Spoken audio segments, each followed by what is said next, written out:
Hi friends, welcome back to my channel. ಎಲ್ಲರೂ ಹೇಗಿದ್ದೀರಾ?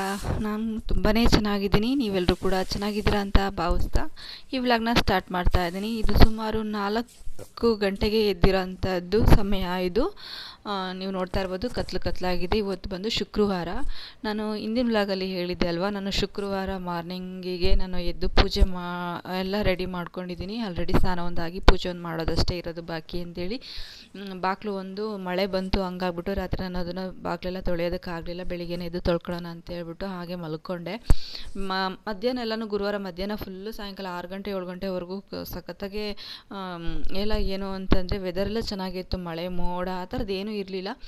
Next 8:30 ಮೇಲೆ ಸುಮಾರು ಮಳೆ ಎಲ್ಲ ಬಂದುಬಿಡ್ತು. ಹಂಗಾಗಿ ನಾನು ಬಾಗಿಲು ತೊಳೆಯೋದಕ್ಕೆ ಹೋಗಲಿಲ್ಲ. ಹಂಗೆ ಬೇಗ ಎದ್ಬಿಟ್ಟು ಬಾಗಿಲೆಲ್ಲ ತೊಳೆದು ನೀರು ಕಾಯೋದಕ್ಕೆ ಇಟ್ಟಿದ್ದೆ, ಸ್ನಾನಕ್ಕೆ ಹೋಗೋಣ ಅಂತೇಳ್ಬಿಟ್ಟು. ಹಂಗಾಗಿ ಇವಾಗ ನಾನು ಸುಮಾರು 4ರಿಂದ 4:15 ಒಳಗಡೆ ಆಗಿದೆ ಟೈಮು. ನಾನು ಬಾಗಿಲು ತೊಳೆದು ರಂಗೋಲಿ ಬಿಡ್ತಾ ಇದ್ದೀನಿ.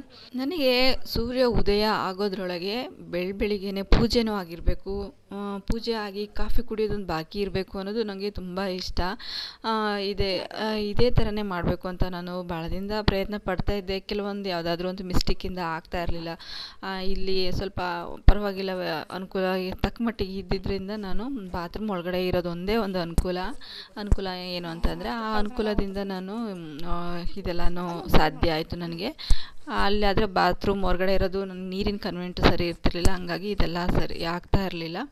ಹಂಗಾಗಿ ಇವತ್ತು ಈ ರಂಗೋಲಿ ಎಲ್ಲ ಬಿಟ್ಟೆ. ನೋಡಿ ರಂಗೋಲಿ ಹೇಗಿದೆ ಅನ್ನೋದನ್ನು ಕಮೆಂಟಲ್ಲಿ ತಿಳಿಸಿ. ನನಗೆ ಬಂದಿದ್ದಂಥ ಒಂದು ಇದರಲ್ಲಿ ಹಾಕಿದ್ದೀನಿ.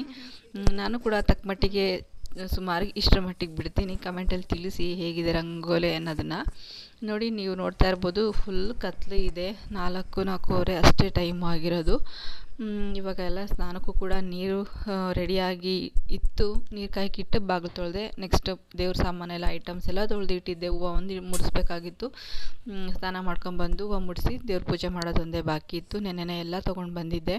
ತುಪ್ಪದ ಪಾಕಿಟು, ಊದಿಗಡ್ಡಿ ಆಲ್ಮೋಸ್ಟ್ ಇತ್ತು. ಸ್ವಲ್ಪ ಕರ್ಪೂರ ಇರಲಿಲ್ಲ, ಬೆಂಕಿಪಟ್ಟಣ ಇರಲಿಲ್ಲ. ಮಳೆಯಲ್ಲಿ ಎಲ್ಲ ನೆಂದು ಸ್ವಲ್ಪ ಇದಾಗಿ ಹೋಗಿತ್ತು, ಸರಿಯಾಗಿರಲಿಲ್ಲ ಅದು ಬೆಂಕಿಪಟ್ಟಣ. ಹಂಗಾಗಿ ಹೋಗಿ ತೊಗೊಂಡು ಬಂದಿದ್ದಾಯಿತು. ಇವಾಗಂತೂ ಪೂಜೆ ಅಂತೂ ಆಯಿತು. ಹೇಳಬೇಕು ಅಂದರೆ ಇದೊಂದು ನನಗೆ ಒಂದು ಕನಸು. ಇದು ಯಾವಾಗಲೂ ನನಗೆ ಯಾವುದೇ ಒಂದು ಹೆಣ್ಮಕ್ಳಾಗಲಿ ಶುಕ್ರವಾರ ಬೆಳಿಗ್ಗಿನ ಜಾವ ಈ ಥರ ಸೂರ್ಯ ಉದಯ ಆಗೋದ್ರೊಳಗೆ ಪೂಜೆ ಮುಗಿಸೋದು ಅಂತಂದರೆ ತುಂಬ ಚೆನ್ನಾಗಿರುತ್ತೆ. ಏನಂತಂದರೆ ಆ ಟೈಮಲ್ಲಿ ಎಲ್ಲ ದೇವತೆಗಳಿಗೂ ಕೂಡ ಒಳ್ಳೆಯ ಒಂದು ಶ್ರೇಷ್ಠ ಅಂತ ಕೇಳ್ಪಟ್ಟಿದ್ದೀನಿ. ನಮ್ಮಮ್ಮರು ಕೂಡ ಹಿಂದೆ ನಾನು ಕಂಡಂಗೆ, ಬುದ್ಧಿ ಬಂದಂಗೆ, ನಾನು ನೋಡ್ದಂಗೆ ನಮ್ಮಮ್ಮರು ಕೂಡ 5 ಗಂಟೆ ಒಳಗೆ ಪೂಜೆ ಮಾಡೋವಂಥ ಪದ್ಧತಿಯೆಲ್ಲ ಇಟ್ಕೊಂಡಿದ್ರು. ನನಗೂ ಅದನ್ನು ನೋಡಿ ಅದೇ ಅಭ್ಯಾಸ. ಅದು ನನಗೆ ಕೆಲವೊಂದು ಟೈಮಲ್ಲಿ ನನಗೆ ಅಲ್ಲೆಲ್ಲ ಆ ಕಡೆ ನಾನು ಹಳ್ಳಿಲಿದ್ದಾಗ ಇದೆಲ್ಲ ಬೆಳಗ್ಗೆ ಸೂರ್ಯ ಉದಯ ಆಗೋದ್ರೊಳಗೆ ಇದೆಲ್ಲ ಅನುಕೂಲ ನನಗೆ ಸಿಗ್ತಾ ಇರಲಿಲ್ಲ. ಇಲ್ಲಿ ಸಿಕ್ಕಿದ್ದರಿಂದ ಈ ಒಂದು ಅನುಕೂಲನ ನಾನು ನ್ಯೂಟ್ರಲೈಸ್ ಮಾಡಿಕೊಂಡೆ ಅಷ್ಟೇನೆ. ಕರ್ಪೂರದ ದೀಪ ಹಚ್ತಾ ಇದ್ದೀನಿ. ಪೂಜೆ ಅಂತೂ ಕಂಪ್ಲೀಟ್ ಆಯಿತು. ತಿಂಡಿ ಕೂಡ ಏನು ಮಾಡೋದು ಅಂತ ಪ್ಲ್ಯಾನ್ ಮಾಡ್ಕೊಂಡಿದ್ದೀನಿ. ಪುಳಿಯೋಗರೆ ಮಾಡೋದು ಅಂತ ಹೇಳ್ಬಿಟ್ಟು. ನನ್ನ ಮಗಳಿಗೆ ಪುಳಿಯೋಗರೆ ಅಂದರೆ ಸ್ವಲ್ಪ ಮಟ್ಟಿಗೆ ಇಷ್ಟ ಆಗುತ್ತೆ. ಅವಳಿಗೆ ಆಲ್ಮೋಸ್ಟ್ ರೈಸ್ ಐಟಮ್ಸ್ ಅಂತಂದರೆ ಅವಳಿಗೆ ತುಂಬಾ ಇಷ್ಟ ಆಗುತ್ತೆ. ನಾನು ಗೊಜ್ಜಾದರೂ ರೆಡಿ ಮಾಡಿ ಇಟ್ಟು ಆಮೇಲೆ ಬಂದಾಗ ದೇವಸ್ಥಾನದಿಂದ ಬಂದ ನಂತರ ನಾನು ಬಿಸಿ ಅನ್ನ ಮಾಡೋಣ ಅಂತ ಒಂದು ಐಡಿಯಾ ಮಾಡಿ ಇಟ್ಕೊಂಡಿದ್ದೀನಿ.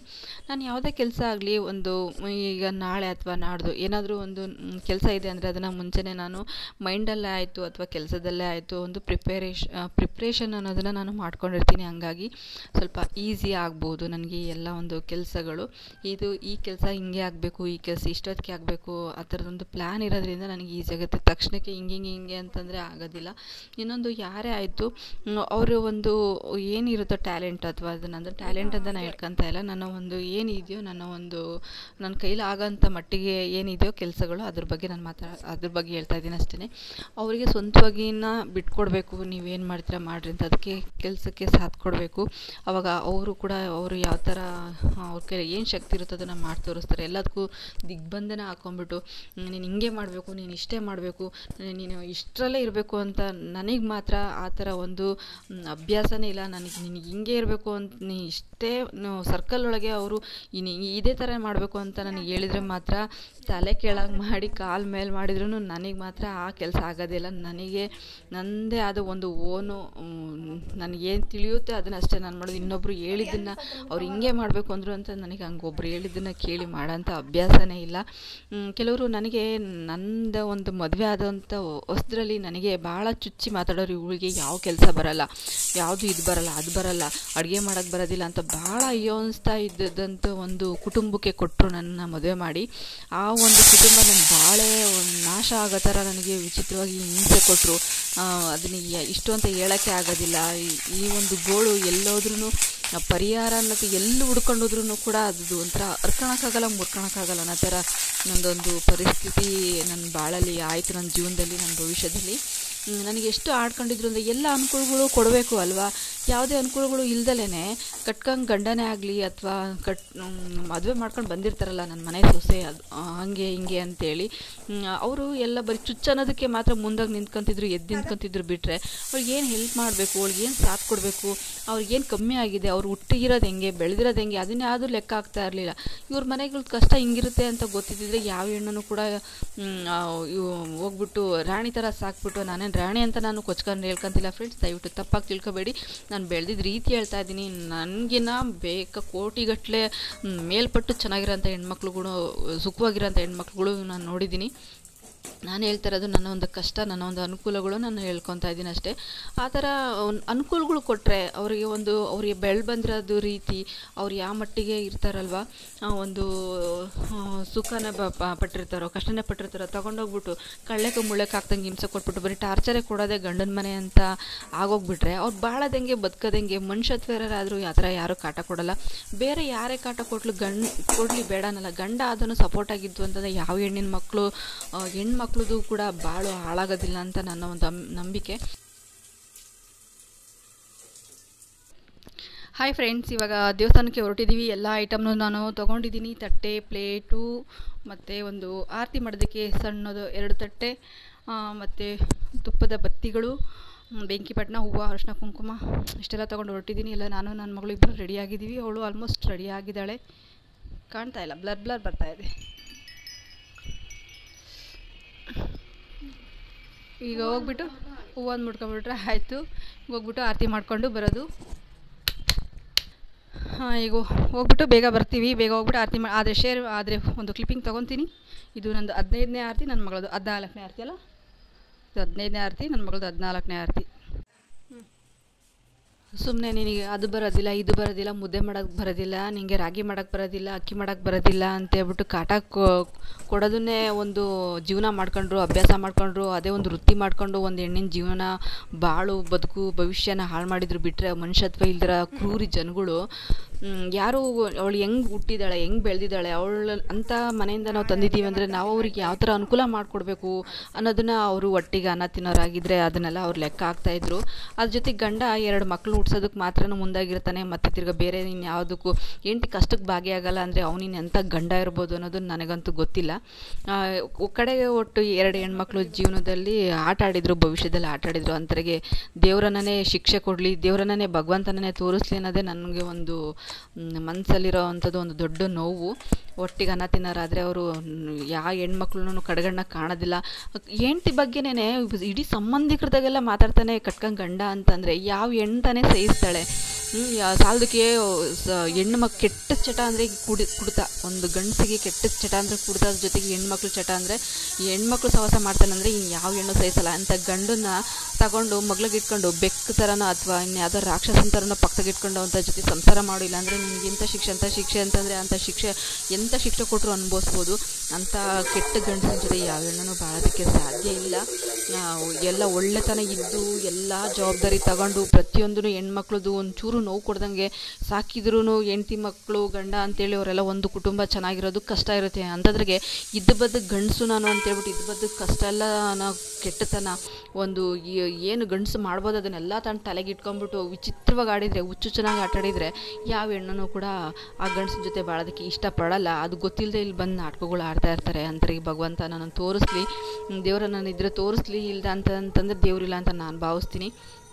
ಇವತ್ತು ನಾನು ಪೂಜೆಗೆ ಎಲ್ಲ ರೆಡಿ ಮಾಡ್ಕೊಂಡಿದ್ದೆ. ಇವಾಗ ನಂದು 15ನೇ ಆರತಿ ಆಗ್ತಾಯಿದೆ.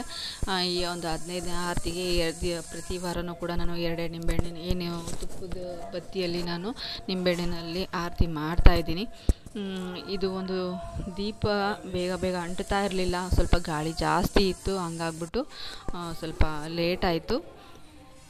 ಅಂತೂ ಇಂತೂ ಪೂಜೆ ಅಂತೂ ಮುಗೀತು ಫ್ರೆಂಡ್ಸ್. ನಾನು ಇವತ್ತು ತಿಂಡಿ ಬಂದು ಪುಳಿಯೋಗರೆ ಮಾಡಿದೆ. ಆ ಪುಳಿಯೋಗರೆ ರೆಸಿಪಿನ ನಾನು ಡೀಟೇಲಾಗಿ ನಾನು ನಿಮ್ಮ ಜೊತೆ ಶೇರ್ ಮಾಡೋಕ್ಕಾಗಲಿಲ್ಲ. ನೆಕ್ಸ್ಟ್ ಟೈಮ್ ಯಾವತ್ತಾದರೂ ಒಂದಿನ ಶೇರ್ ಮಾಡ್ತೀನಿ, ಓಕೆನಾ. ಮನೆಗಂತೂ ಬಂದು ರೀಚ್ ಆದ್ವಿ. ಅಂತೂ ಇಂತೂ ಬೇಗ ಆಯಿತು. ಇಲ್ಲಿರೋದ್ರಿಂದನೂ ಕೂಡ ಬೇಗ ಅಂದರೆ ಏನು ಪೂಜೆ ಒಂದು ಆಗಿದೆ ಅಷ್ಟೇ, ಬಿಟ್ಟರೆ ನಾವೇನು ಅಷ್ಟಾಗಿ ಏನು 7 ಗಂಟೆಗೆ 8 ಗಂಟೆಗೆ ತಿಂಡಿ ತಿನ್ನೋ ಅಂಥ ಮಟ್ಟಕ್ಕೆ ಆಗಲಿಲ್ಲ. ನಾನಿವತ್ತು ತಿಂಡಿ ತಿಂದಿದ್ದೇನೆ ಸುಮಾರು 1:30 ಆಯಿತು. ಇಷ್ಟು ಬೇಗ ನಾನು 3:30 ಎದ್ದು ನಾನು ವಿಡಿಯೋ ಅಪ್ಲೋಡ್ ಮಾಡೋದಿತ್ತು, ಎಡಿಟ್ ಮಾಡಿದ್ದು ಸ್ವಲ್ಪ ಮಿಸ್ ಆಗಿತ್ತು. ಆ ಮತ್ತೆ ಎಡಿಟ್ ಮಾಡಿ ಮತ್ತು ತಿರ್ಗಾ 4:30ಯಿಂದ ಮತ್ತೆ ನಾನು ಮನೆದೆಲ್ಲ ಕೆಲಸ, ನೆಲ ಕಾರ್ನೆ ಬಾಗಿಲು ಎಲ್ಲ ತೊಳೆದು ಸ್ನಾನ ಎಲ್ಲ ಮಾಡ್ಕೊಂಡು ಪೂಜೆ ಮುಗಿಸೋ ಅಷ್ಟೊತ್ತಿಗೆ 5:30 ಆಯಿತು. ಮತ್ತು ಇಷ್ಟೆಲ್ಲ ಕೆಲಸ ಮಾಡಿದರೂ ಕೂಡ ಇಷ್ಟು ಬೇಗ ಎದ್ರೂ ಕೂಡ ನಾನು ತಿಂಡಿ ತಿಂದಿದ್ದೆ ಇವತ್ತು 1:30ಗೆ. ಅಷ್ಟು ನಮಗೆ ಕೆಲಸ ಇರುತ್ತೆ.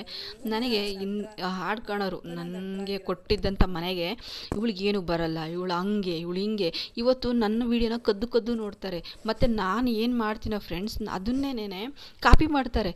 ಮತ್ತು ಅವ್ನು ಇಟ್ಕೊಂಡಿರ್ತಾರಲ್ವಾ ಸೈಡಿಗೆ, ಹೆಂಡ್ತಿ ಬೇಡ ಅಂತೇಳಿ ಇಟ್ಕೊಂಡಿರೋಂಥವ್ರು ಅವ್ರಿಗೆಲ್ಲ ನಾನು ಹಾಕೊಂಡಿರೋಂಥ ಬಟ್ಟೆಗಳೇ ಆಗಬೇಕು, ನಾನು ತಿಂದಿದ್ದಂಥ ತಿಂಡಿನೇ ಆಗಬೇಕು, ಎಲ್ಲ ನಮ್ಮದು ನೋಡಿ ಕಾಪಿ ಮಾಡ್ತಾ ಇರ್ತಾರೆ. ನಮ್ಮನ್ನು ಕಂಡ್ರೆ ಆಗೋದಿಲ್ಲ ಅಂತ ಹೇಳ್ತಾರೆ. ನಮ್ಮನ್ನು ನೋಡಿ ಏನು ಆ ಬದುಕು ಬರಲ್ಲ, ಈ ಬದುಕು ಬರಲ್ಲ, ಹಾಗೆ ಹಿಂಗೆ ಅಂತೆಲ್ಲ ಆಡ್ಕೊತಿದ್ದಾರಲ್ಲ. ಇವತ್ತು ಕದ್ದು ನನ್ನ ವೀಡಿಯೋ ನೋಡಿ ನಂದನ್ನೇ ಎಲ್ಲ ಕಾಪಿ ಮಾಡ್ತಾ ಇರೋಂಥದ್ದು. ನನಗೆ ಬಾಳು ಬರೋದಿಲ್ಲ, ಬರೋದಿಲ್ಲ, ನನಗೆ ಹಂಗೆ ಹಿಂಗೆ ಅಂತೇಳಿ ನನಗೆ ಕೊಡಬಾರ್ದು, ಹಿಂಸೆ ಕೊಟ್ಟು ನನಗೆ ಬಾಳು ಬದುಕು ಅನ್ನೋದನ್ನೇ ಕೊಡಲಿಲ್ಲ ಅಂತ ಕೆಟ್ಟ ಮನೆಗೆ ನನ್ನನ್ನು ಕೊಟ್ಟು ನಮ್ಮಮ್ಮ ಮದುವೆ ಮಾಡಿ ಆ ಒಂದು ನೋವಲ್ಲೇ ಪ್ರಾಣ ಬಿಟ್ಟರು ನಮ್ಮಮ್ಮ ಕೂಡ.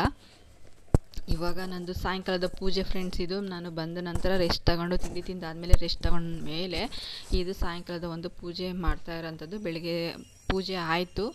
ಇದು ಸಾಯಂಕಾಲ 6 ಗಂಟೆ ಮೇಲೆ ನಾನು ಮಾಡಿದ್ದಂಥ ಪೂಜೆ. ಆ ಥರ ಒಂದು ಹೆಣ್ಣಿನ ಜೀವನದಲ್ಲಿ ಆಟಾಡಿ ಇವತ್ತಿನ ದಿನ ನಾವು ಹೆಣ್ಮಕ್ಳು ಎಷ್ಟು ನೋವು ಅನುಭವಿಸ್ತಾರೆ ಅಂತಂದರೆ ಹೆಣ್ಮಕ್ಳಿಗೆ ಅಷ್ಟೇ ಗೊತ್ತಾಗುತ್ತೆ. ಈ ಥರ ಹೆಣ್ಮಕ್ಳನ್ನ ನಡುನೀರ ಕೈ ಬಿಡೋಂಗಿದ್ದಿದ್ರೆ ಮಕ್ಳು ಮರಿ ಅಂತ ನಾವು ಮಾಡ್ಕೊಳಕ್ಕೆ ಹೋಗ್ಬಾರ್ದು, ಆ ಹೆಣ್ಮಕ್ಳು ಮುಟ್ಕೊಳಕ್ಕೆ ಹೋಗ್ಬಾರ್ದಾಗಿತ್ತು, ತಾಳಿನದು ಮೊದಲು ಕಟ್ಟಲೇಬಾರ್ದಾಗಿತ್ತು ಅನ್ನೋದು ನನ್ನ ಒಂದು ಅಭಿಪ್ರಾಯ ಅಷ್ಟೇ. ಇಂಥ ಒಂದು ಇವು ನೋಡೋಕ್ಕಿಷ್ಟು ನಾವು ನೆಮ್ಮದಿಗಿದ್ದೀವಿ ಅಂತ ನಾವು ಅನಿಸ್ತೀವಿ, ಅದು ನಮ್ಮ ಮನಸ್ಸಲ್ಲಿರೋ ನೋವು ನಮಗೆ ಗೊತ್ತಿರುತ್ತೆ. ಆ ನೋವು, ಆ ಶಾಪ, ಆ ತಾಪ ಎಲ್ಲ ಒಂದು ಹೆಣ್ಣಿನ ಜೀವನದಲ್ಲಿ ಆಟ ಆಡಿ ಬಿಟ್ಟಿರ್ತಾರಲ್ವ, ಅಂಥವರಿಗೆ ಭಗವಂತನನ್ನು ತೋರಿಸ್ಲಿ. ಒಂದು ಹೆಣ್ಣೇನು ಖುಷಿಯಾಗಿ ಅವಳು ಹೊರಗಡೆ ಬಂದು ಆರಾಮಾಗಿದ್ದೀನಿ, ಅವಳು ನೋಡೋಕ್ಕೆ ಚೆನ್ನಾಗಿದ್ದಾಳೆ ಅಥವಾ ನೆಮ್ಮದಿಗಿದ್ದಾಳೆ, ಏನು ತಿಂದರು ಉಂಡ್ರು ಅನ್ನೋದೆಲ್ಲ ಅವಳ ಮನಸ್ಸಲ್ಲಿ ಬೇಕಾದಷ್ಟು ನೋವು ಇರುತ್ತೆ, ಸಂಕಟ ಇರುತ್ತೆ. ಅದನ್ನೆಲ್ಲ ಬರ್ಕೊಂಡು ಕೊಳ್ಳಿಗೆ ಅಥವಾ ಹಣೆಗೆ ಎಲ್ಲ ಲೇಪನೆ ಮಾಡ್ಕೊಂಡು ಬರ್ಕೊಂಡು ಓಡಾಡೋದಕ್ಕಾಗೋದಿಲ್ಲ. ಹೊಟ್ಟೆ ಕಿಚ್ಚಿನ ಜನಗಳು ಏನು ಬೇಕಾದರೂ ಮಾಡ್ತಾರೆ, ಏನು ಬೇಕಾದರೂ ಮಾತಾಡ್ತಾರೆ, ಒಬ್ಬರ ಜೀವನದಲ್ಲಿ ಆಟನೂ ಆಟ ಆಡ್ತಾರೆ. ಇಂಥ ಜನಗಳಿಗೆ ಭಗವಂತನ ತೋರಿಸ್ಲಿ ಅನ್ನೋದೇ ನನ್ನ ಒಂದು ಇಷ್ಟ ಮತ್ತು ಅಭಿಪ್ರಾಯನೂ ಅದೇ ಆಗಿರುತ್ತೆ. ಈ ಥರ ಹೆಣ್ಮಕ್ಳು ಜೀವನದಲ್ಲಿ ಆಟ ಆಡಿರೋರಿಗೆ. ಇವಾಗ ನಾನು ಬ್ರೆಡ್ ರೋಸ್ಟ ನನ್ನ ಮಗಳಿಗೆ ಮಾಡಿಕೊಟ್ಟೆ. ಸ್ವಲ್ಪ ಅವಳು ಹೊಟ್ಟೆ ಹಸಿವು ಅಂತಂದು ಮಧ್ಯಾಹ್ನದಂಗೆ ಊಟ ಮಾಡಿದ್ದು. ಬ್ರೆಡ್ ತೊಗೊಂಬಂದು ಬ್ರೆಡ್ ರೋಸ್ಟ್ ಮಾಡಿ ಉಪ್ಪು ಖಾರ ಎಲ್ಲ ಹಾಕಿ ಟೀ ಮಾಡಿದ್ದೆ, ಕಾಫಿ ಮಾಡಿರಲಿಲ್ಲ. ಇದ್ರ ಕಾಂಬಿನೇಷನ್ ಬ್ರೆಡ್ಡಿನ ಜೊತೆಗೆ ಕಾಂಬಿನೇಷನ್ನು ಟೀ ಚೆನ್ನಾಗಿರುತ್ತೆ. ನನ್ನ ಮಗಳು ಕೂಡ ತುಂಬ ಇಷ್ಟಪಡ್ತಾಳೆ. ತುಂಬ ಲಾಂಗ್ ಟರ್ಮ್ ಆಯಿತು ನಾವು ಈ ಬ್ರೆಡ್ ರೋಸ್ಟ್ ತಿಂದು, ಸುಮಾರು 1.5 ವರ್ಷದ ಮೇಲೆ ಆಗೋಯಿತು. ಆವಾಗ ನಾವು ತುಂಬ ಬ್ರೆಡ್ ರೋಸ್ಟ್ ತಿಂತಾಯಿದ್ದಿದ್ದು. ಪೀನಟ್ ಬಟರು ನನ್ನ ಮಗಳಿಗೆ ತುಂಬ ಫೇವ್ರೇಟು. ಅದು ಡಬ್ಬಗಳು ಒಂದು 8-10 ಇದ್ದವು ನಾವು ಮನೆ ಖಾಲಿ ಮಾಡೋಂಥ ಮೂಮೆಂಟಲ್ಲಿ ಸಿಕ್ಕಿದ್ದಂಥದ್ದು. ಕೆಲವೊಂದಷ್ಟು ಒಂದು 5-6 ಇಟ್ಕೊಂಡಿದ್ದೀನಿ, ಕೆಲವೊಂದಷ್ಟು ಮಿಸ್ ಆಗಿದ್ದಾವೆ.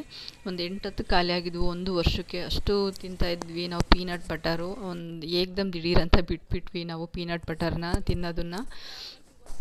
ಇದು ಸೊಪ್ಪು ನೋಡಿ ಫ್ರೆಂಡ್ಸ್ ಎಷ್ಟು ದೊಡ್ಡದಾಗಿದೆ. ನನ್ನ ಮಗಳು ನಾನು ನೋಡಿ ನಗ್ತಾ ಇದ್ಲು. ಏನು ಅಂತಂದರೆ ಒಂದು ಇನ್ಸಿಡೆನ್ಸ್ ಆಯಿತು. ಇದನ್ನು ಸೊಪ್ಪು ಸೋಸೋದಕ್ಕೋಸ್ಕರ ನಾನೇನು ಮಾಡಿದೆ, ಈ ಒಂದು ಬೆಂಚ್ ಇದೆಯಲ್ವಾ, ಅಲ್ಲಿ ತುದಿಗೆ ಕುತ್ಕೊಂಡು ನಾನು ಸೊಪ್ಪು ಸೋಸ್ತಾ ಇದ್ದೆ. ಅದು ಗ್ರಿಪ್ ಸಿಗದೆ ಹಿಂದ್ಗಡೆ ಲಗಾಟೆ ಹೊಡೆದ್ಬಿಟ್ಟು ಬಿದ್ದೇ ಬಿಟ್ಟೆ ನಾನು. ಅದಕ್ಕೆ ನನ್ನ ಮಗಳು ನಗ್ತಾ ಇದ್ದಾಳೆ, ಬಿದ್ದಲ್ಲಮ್ಮ ಅಂತೇಳ್ಬಿಟ್ಟು. ಈ ಸೊಪ್ಪು ನೋಡಿ ಫ್ರೆಂಡ್ಸ್ ಬರೀ 10 ರೂಪಾಯಿ ಅಷ್ಟೇನೆ. ಇದು ಎಷ್ಟು ದಂಟು ದೊಡ್ಡದಾಗಿದೆ ಅಂತಂದರೆ, ಚಿಕ್ಕ ದಂಟಿನ ಸೊಪ್ಪು ನೋಡಿದ್ದೀನಿ, ಇದೇ ಫಸ್ಟ್ ಟೈಮು ಇಷ್ಟು ದೊಡ್ಡ ಒಂದು ದಂಟಿನ ಸೊಪ್ಪನ್ನ ನಾನು ನೋಡ್ತಾ ಇರೋದು. ಬರೀ 10 ರೂಪಾಯಿ ಓನ್ಲಿ. ಈ ಎಲೆ ನೋಡಬೇಕು ನೀವು ಎಷ್ಟು ದೊಡ್ಡದಿದೆ ಗೊತ್ತಾ, ವೀಳ್ಯದೆಲೆಗಿಂತ ದೊಡ್ಡದಿದೆ. ಈ ಥರ ಕೂತ್ಕೊಂಡಿದ್ದೆ ಅಲ್ವಾ ನಾನು ಆಗಲೇ, ಹಿಂದ್ಗಡೆ ನಾನೇನು ಮಾಡ್ಬಿಟ್ಟೆ, ಹಂಗೆ ಲಗಾಟಿ ಹೊಡೆದ್ಬಿಟ್ಟೆ, ಬೆಂಚ್ ಸಮೇತ ದಬಾಕಣೋ ಥರ. ಅದಕ್ಕೆ ನನ್ನ ಮಗಳು ನಗ್ತಾ ಇದ್ಲು. ಅದು ಕೂತ್ಕೊಂಡು ಸೋಸೋದಕ್ಕೆ ಚೆನ್ನಾಗಿದೆ ಅಂತ ಹೇಳ್ಬಿಟ್ಟು ನಾನು ನ್ಯೂಸ್ ಪೇಪರ್ ಇರಲಿಲ್ಲ, ತಂದಿರಲಿಲ್ಲ ಥರ ನಾನು ಅಂದ್ಕೊಂಡೆ, ಮರ್ತು ಬಂದೆ ಇವತ್ತು. ಆ ಕಡೆ ಹೋಗಿದ್ದೆ ತಗೋಣ ನಾನು ಅಷ್ಟೊತ್ತಿಗೆ ಮತ್ತೆ ಮರೆತೆ, ಸುಮ್ಮನೆ ಬಂದುಬಿಟ್ಟೆ. ಈ ಥರ ಸೋಸ್ಕೊಳ್ಳೋದಕ್ಕೆ ಆರಾಮಾಗಿರುತ್ತೆ ಅಂತೇಳಿ ನಾನು ಆ ಥರ ತುದಿ ಕೂತ್ಕೊಂಡಿದ್ದೆ, ಹಂಗೆ ಜಂಪ್ ಹೊಡೆದ್ಬಿಟ್ಟೆ. ಹಂಗಾಗ್ಬಿಟ್ಟವಳು ನಗ್ತಾ ಇದ್ಲು ಅಷ್ಟೇ. ನೋಡಿ ಈ ದಂಟಿನ ಸೊಪ್ಪು ಎಷ್ಟು ದೊಡ್ಡ ಬಲ್ತಿಲ್ಲ, ಬಟ್ ಪರವಾಗಿಲ್ಲ, ಸಾಂಬಾರು ಮಾಡ್ಬೋದು. ನೋಡಿ ಎಷ್ಟು ದಪ್ಪ ದಪ್ಪ ದಂಟಿದೆ. ಇಷ್ಟು ದೊಡ್ಡದಾಗೋವರೆಗೂ ಏನೋ ಕೂತ್ಕೊಂಡಿದ್ರೋ ಗೊತ್ತಿಲ್ಲ. ಮೋಸ್ಟ್ಲಿ ಇದು ಯಾವ ಥರ ಒಂದು ಬೇರೆ ಥರ ದಂಟು ಇರ್ಬೋದು, ನನಗೆ ಅದ್ರ ಬಗ್ಗೆ ಡೀಟೇಲ್ ನನಗೇನೂ ಗೊತ್ತಿಲ್ಲ. ಒಟ್ಟು ಇದು ದಂಟಿನ ಸೊಪ್ಪು 10 ರೂಪಾಯಿ ಕಟ್ಟು, ಇಷ್ಟು ದೊಡ್ಡದು. ಪರವಾಗಿಲ್ಲ, ಇದೊಂದೇ ಇಷ್ಟು ದಿನಕ್ಕೆ ನಾನು ಚೀಪಾಗಿ ಸಿಗ್ತಿರೋಂಥದ್ದು ನೋಡಿದ್ದು. ಕೊತ್ತಂಬರಿ ಸೊಪ್ಪು ಪರವಾಗಿಲ್ಲ, 10 ರೂಪಾಯಿಗೆ 2, 20 ರೂಪಾಯಿ 3 ಹಿಂಗೆಲ್ಲ ಮಾರ್ತಾ ಇದ್ದಾರೆ. ಸ್ವಲ್ಪ ರೇಟು ಕಮ್ಮಿ ಆಗಿದೆ, ಪರವಾಗಿಲ್ಲ. ಸ್ವಲ್ಪ ದಿನ ಹಿಂಚೆ, ಒಂದು ತಿಂಗಳು ಹಿಂಚೆ ತುಂಬ ರೇಟ್ ಇತ್ತು. ಸೊಪ್ಪು ಅಂತಂದರೆ ಮಾತೇ ಆಡ್ಸೋಕ್ಕಾಗ್ತಾಯಿಲ್ಲ, ಆ ರೇಂಜಲ್ಲಿತ್ತು. ಇವಾಗ ಪರವಾಗಿಲ್ಲ. ವಾಂದವೇ ಹೋಗಿದೆ ನಿಂಬೆಹಣ್ಣು ತೊಗೊಂಬರೋದಕ್ಕೆ, ಹಂಗೆ ಸೊಪ್ಪು ಮಾರ್ತಾ ಇದ್ರಲ್ವ, ನೋಡಿ ತೊಗೊಂಡು ಬಂದೆ. ನೋಡಿ ಎಲೆ ನೋಡಿ ಎಷ್ಟು ದೊಡ್ಡದಿದೆ ಎಲೆ ಅಂತಂದರೆ, ದಂಟಿನ ಎಲೆನೇ ಇಷ್ಟು, ದಂಟಿನ ಸೊಪ್ಪೆ ಇಷ್ಟು, ದಂಟು ಅಂತಂದರೆ ಅದು ಇಷ್ಟು ದೊಡ್ಡ ಎಲೆ, ಇಷ್ಟು ದೊಡ್ಡ ಒಂದು ಎತ್ತರ ಇದೆ. ಫಸ್ಟು ನೋಡಿದ್ದು, ಬಟ್ ಆದರೆ ಎತ್ತರವಾಗಿರೋಂಥದ್ದು ದೊಡ್ಡದು. ಇದಂದರೆ ಸೊಪ್ಪು ಬೇಯಿಸಿದ ತಕ್ಷಣ ಏನಾಗುತ್ತೆ, ಮುದ್ದೆ ಆಗಿಬಿಡುತ್ತೆ. ಅದಕ್ಕೆ ಕಾಳನ್ನ ನೆನಾಕಬೇಕು ಅಂತ ಅಂದ್ಕೊಂಡಿದ್ದೀನಿ. ಕಾಳು ನೆನಾಕಿ ಹಸಿಮೆಣಸಿನ ಕಾಳು ಜೊತೆಗೆ ಮಿಕ್ಸ್ ಮಾಡಿ ಇದನ್ನು ಬೇಯಿಸಿ ಮಾಡೋಣ ಅಂತೇಳ್ಬಿಟ್ಟು, ನಾಳೆ ಸಾಂಬಾರು ಬಂದು ಬಸ್ಸಾರು ಮಾಡೋಣ ಅಂತ ಅಂದ್ಕೊಂಡಿದ್ದೀನಿ. ನೆನ್ನೆ ನನ್ನ ಮಗಳು ಮಾಡಿದ್ದಂಥ ಸಾಂಬಾರೇ ಇತ್ತು, ಮೂಲಂಗಿ ಸಾಂಬಾರು. ನೋಡಿ ಈ ರೀತಿ ಮಾಡಿದ್ದಾಳೆ. ನೆನ್ನೆನೂ ಕೂಡ ವೀಡಿಯೋದಲ್ಲಿ ತೋರಿಸಿದ್ದೀನಿ ಯಾವ ಥರ ಮಾಡಿದ್ದಾಳೆ ನನ್ನ ಮಗಳು ಸಾಂಬಾರು ಅನ್ನೋದು. ಟೇಸ್ಟಿಯಾಗಿ ಚೆನ್ನಾಗೇ ಮಾಡಿದ್ಲು. ಎಲ್ಲ ಅಡುಗೆ ಕೂಡ ನನ್ನ ಮಗಳು ಮಾಡ್ತಾಳೆ, ಯಾವುದೋ ಅಡುಗೆ ಬರೋದಿಲ್ಲ ನನಗೆ, ಏನಿಲ್ಲ. ದೊಡ್ಡದು ಚಿಕನ್ನು ಮಟನು ಆ ಥರದ್ದು ಅವಳು ಮಾಡೋದಿಲ್ಲ ಅಷ್ಟೇ. ಚಿತ್ರಾನ್ನ, ಪುಳಿಯೋಗರೆ ಈ ಥರದ್ದೆಲ್ಲನೂ ಮಾಡ್ತಾಳೆ. ಸಾಂಬಾರು ಕೂಡ ಅಷ್ಟೇ, ನಾನು ಒಂಚೂರು ಕೂಡ ಏನೂ ತೋರಿಸ್ಕೊಟ್ಟಿಲ್ಲ. ಅವಳೇ ಎಲ್ಲ ಹಾಕಿ ಎಷ್ಟು ಬೇಕು ಅನ್ನೋದನ್ನು ಅವಳೇ ಇಮ್ಯಾಜಿನ್ನು ಅದೆಲ್ಲದನ್ನು ಅಡುಗೆ ಮಾಡ್ತಾಳೆ. ನನಗೆ ಈ ನನ್ನ ಮಗಳ ಏಜಲ್ಲಿ ನನಗೇನು ಅಂದರೆ ಏನೋ ಅಡುಗೆ ಬರ್ತಾಯಿಲ್ಲ ಅಂತ ಹುಡುಗಿಗೆ ಮದುವೆ ಮಾಡಿಕೊಟ್ರು, ಕೊಡಬಾರ್ದು, ಹಿಂಸೆ ಕೊಟ್ಟರು, ಕಾಟ ಕೊಟ್ಟರು, ಬಾಳನೆ ಹರಿದ್ರು. ಇವಾಗ ಅವ್ರ ಹೊಟ್ಟೆ ತಣ್ಣಗೆ ಮಾಡ್ಕೊಂಡಿದ್ದು ನಾವು ಚೆನ್ನಾಗಿದ್ರೆ ನೋಡಿ ಸಹಿಸೋಕ್ಕಾಗದೆ ನಾವು ಎಲ್ಲಿರ್ತೀವಲ್ಲಿ ಹುಡ್ಕೊಂಬಂದ್ಬಿಟ್ಟು ಖ್ಯಾತೆ ಮಾಡಿ ಇಲ್ಲದ್ದೆಲ್ಲ ಅಕ್ಕಪಕ್ಕದವ್ರಿಗೆಲ್ಲ ಹೇಳಿ ಒಂದು ವಿಚಿತ್ರವಾಗಿ ನಡ್ಕೊತಾರೆ. ಒಟ್ಟಿಗೆ ಅನ್ನ ತಿಂದೇ ಇರೋಂಥ ಜನ ಇದ್ದಾರೆ. ಅದ್ರ ಜೊತೆಗೆ ತಾಳಿ ಕಟ್ಟಿರೋನೊಬ್ಬ ಜಾಯಿಂಟ್ ಆಗ್ತಾನೆ ಅಂದರೆ ಅದಕ್ಕಿಂತ ಮಹಾಕರ್ಮ ನಾನಿನ್ನು ಏನು ಮಾಡಿದ್ದೀನೋ ಅಂಥ ಕರ್ಮ ಏನು ಮಾಡಿದನೋ ಅಂತ ಕೆಟ್ಟ ಗಂಡ ಸಿಗೋದಕ್ಕೆ ಗೊತ್ತಿಲ್ಲ ನನಗೆ. ಎಲ್ಲೋದ್ರೂ ಬೇತಾಳ ಥರ ಹಿಂಬಾಲತ್ತಿ ನನಗೆ ಎಲ್ಲೂ ನಾನು ನೆಮ್ಮದಿಗಿರಬಾರ್ದು, ಊರೊಳಗಿದ್ರೂ ನೆಮ್ಮದಿಗಿರಬಾರ್ದು. ನಾವು ಮಾಡ್ದೆ ಇಲ್ಲೂ ಕೂಡ ಈ ಥರನೇ ತಿರ್ಕೊಂಡಿದ್ದಾನೆ. ದೇವರನ್ನ ನೋಡ್ಕೊಳ್ಳಿ ಅಂತ ಹೆಣ್ಮಕ್ಳ ಜೀವನದಲ್ಲಿ ಆಟ ಆಡೋರಿಗೆ ಅಂತ ಅಂದ್ಕೊತೀನಿ. ಇವಾಗ ನಾನು ಕಾಳನ್ನ ನೆನಾಕ್ತಿದ್ದೀನಿ ಫ್ರೆಂಡ್ಸ್, ಹಸಿಮೆಣಸಿನ ಕಾಳು ನೆನಾಕ್ತಿದ್ದೀನಿ. ನಾಳೆ ದಂಟಿನ ಸೊಪ್ಪಿನ ಒಂದು ಬಸ್ಸಾರು ಮಾಡೋದಕ್ಕೆ ಅದ್ರ ಜೊತೆಗೆ ಹಸಿಮೆಣಸಿನ ಕಾಳನ್ನ ನೆನಾಕಿದ್ದೀನಿ, ಮತ್ತು ಹುಳಿ ಕಾಳನ್ನು ಕೂಡ ನೆನಾಕಿದ್ದೀನಿ. ಇದು ಮೊಳಕೆ ಕಟ್ಟೋದಕ್ಕೋಸ್ಕರ. ಓಕೆ ಫ್ರೆಂಡ್ಸ್, ಈ ವಿಡಿಯೋ ಇಷ್ಟೇ, ಇವತ್ತಿನ ಒಂದು ವಿಡಿಯೋ.